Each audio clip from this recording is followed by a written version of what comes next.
Kuchubekile kuteka kwendzaba yaThabani ngomoya njengoba soloku kufuneka emaqiniso ekuthi ngabe washona kanjani.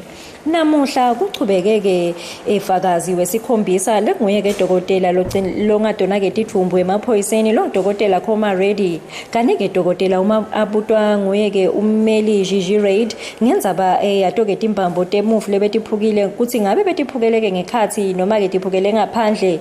Dokotela uchazile ukuthi letimbambo leti betikadzeke tisesimeni lesikahle tikulesimo lekumele ukuthi ngabe timakiso noma nje betiphukile.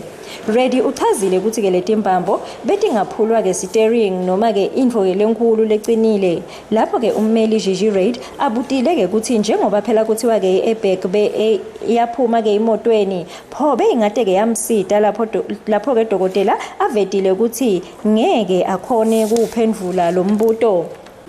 Basachubeka nemibuto netimphendvulo dadokotela ummeli Gigi Reid uvetele dokotela ukuthi uyajabha kakhulu ngendlela yesimo lesekakiso dokotela njengoba namuhla sekalukhuni ekuphendvuleni imibuto lekunemehluko nje lomkhulu ngendlela lebekangiyo ngalesihlanu. Ummeli Gigi Reid ubeseke uphinze uchazela dokotela ukuthi lendzaba lena cishe ke indzaba ledrungdelise live lonke futhi ke bonke bantfu bafuna kuva emaqiniso ngalendzaba. Lapho dokotela ufeyilile wangakhoni noma ke wangakukhanzi kubalulekile ukuthi avakashele ke indzawo lapho kwenteke khona lengoti. Lapho dokotela akuphikisile lokho wathi akusilo liciniso yena waya lapho kwenteke khona lengoti wabuka konke.